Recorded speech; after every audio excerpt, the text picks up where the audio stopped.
Yo, what's up, Trade City 23 back with another video. We're going to be talking about the Utah Jazz situation.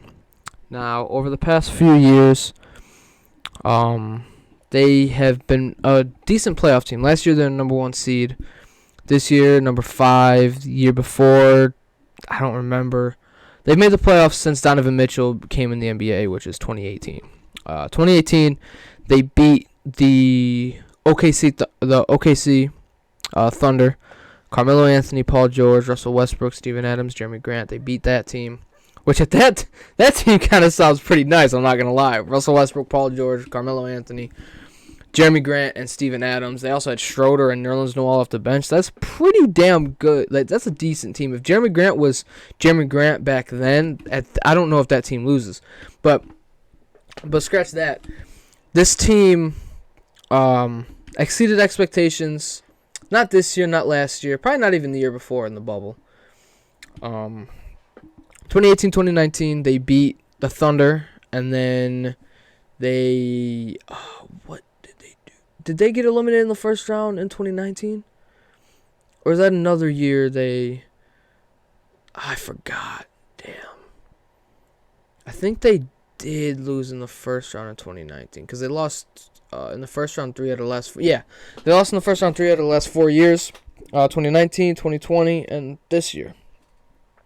Last year, they had the number 1 seed. They beat the Memphis Grizzlies in 5 games and then lost to a Kawhi-less Clippers in 6. Blew it to a lead, pretty much. So, basically, trade Rudy Gobert for whatever you can get. Not trash, but he needs to go to a team where they can build a team to where it helps him defensively. Because this team, they got Royce O'Neal, who's their best perimeter defender. Donovan Mitchell don't play a lot of defense. Mike Conley's older. He used to play defense. He used to be a good defender, but he's older. Bogdanovich is not a great defender. Then you got Jordan Clarkson coming off the bench. Joe Ingles was injured. They didn't even play Nickeil Alexander-Walker. Didn't even play Eric Pascal. Rudy Gay didn't even play. Hassan Whiteside played, but he's like the same type of player as Rudy Gobert, except Rudy Gobert is much better defensively. So it's tough for the Utah Jazz because I like Donovan Mitchell. I like Jordan Clarkson. I like a lot of players on this team, but with the defensive schemes that they have literally Rudy Gobert to literally, what am I trying to say? To protect the paint. So if he's sitting on Steph Curry in the corner and someone drives past Donovan Mitchell or Mike Conley, his instinct is to sag off of Steph Curry. Sounds crazy. Go off of Steph Curry, go to the paint, try to rim protect. And that's why Terrence Mann went off for 40 points last year in Game 6. Because Terrence Mann was just sitting in the corner, and Rudy Gobert would help off to go protect the rim, like that's his job. And Terrence Mann would be wide open. He'd either shoot the 3 or he'd just drive, and he'd get a foul or get the and-1 and whatever.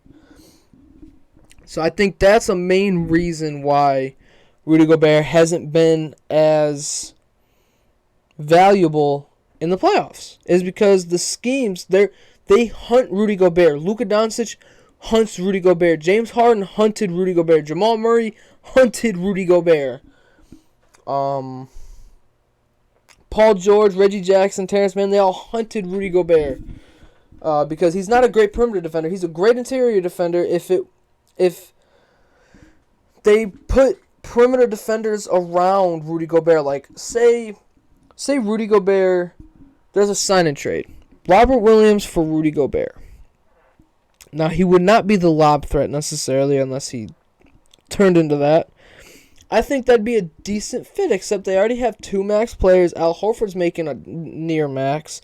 Marcus Smart's making like 15 mil, I think it is. I'm not sure about how much, but he's making a lot of money. Then you got to re-sign Grant Williams. So it's It's looking tough, man. Like, if Rudy Gobert could go to the Celtics, that would be good because that gives them a rim protector. They have good perimeter defense in Marcus Smart, Jaylen Brown, Jason Tatum, Grant Williams, Daniel Tice, Al Horford. They have the defense to help Rudy Gobert. It's just I don't think they have the cap space. So it's definitely not possible, but that'd be like an ideal situation. Like, I'd say even like a what's another? Not the Warriors, because Draymond Green and Rudy Gobert would not fit. I don't even know. It's tough. The Detroit Pistons? They're not looking to necessarily make the playoffs or do anything like that.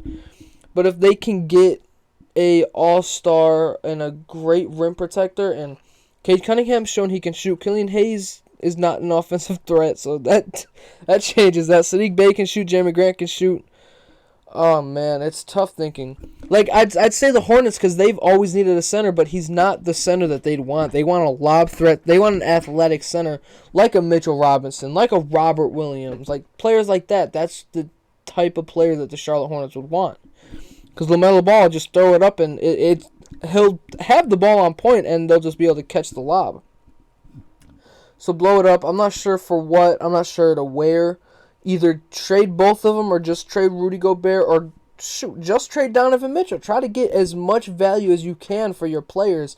Either try to build around Donovan Mitchell, try to build around Rudy Gobert, or just completely reset. They need to reset the roster. They need to reset the coaching staff. Danny Ainge is there, so you know he's going to make trades.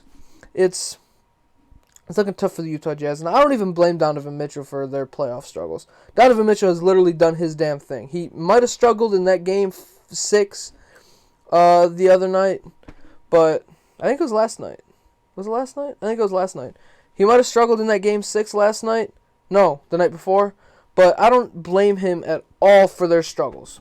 He does all the scoring in the bubble. He was dropping 40, 50, and 60 pieces, and they blew a 3-1 lead. Not his fault. Last year, not his fault. He was dropping 40 pieces, and they lose. This year, he might have struggled a little bit. People saying he's overrated. He's not overrated. I don't know where you guys see that. He does what he has to do. It's Rudy Gobert isn't necessarily a liability. The defensive schemes make him seem like he's a liability. Because, like I said, he's there for rim protecting, not perimeter defense, not stopping, not scoring, anything like that. He's a rim protector. They need better defenders. They need more than just Royce O'Neal to help defend. Mike Conley, it was a good idea getting Mike Conley. It's just he's a little too old at this point. If it was 5-6 years ago, Mike Conley, 2015, 2016, 2017, shoot, even 2018 Mike Conley would have been better than this Mike Conley for this team. But yeah, it's time for the Utah Jazz to blow it up. If you guys like this video, please like, comment, subscribe. Peace.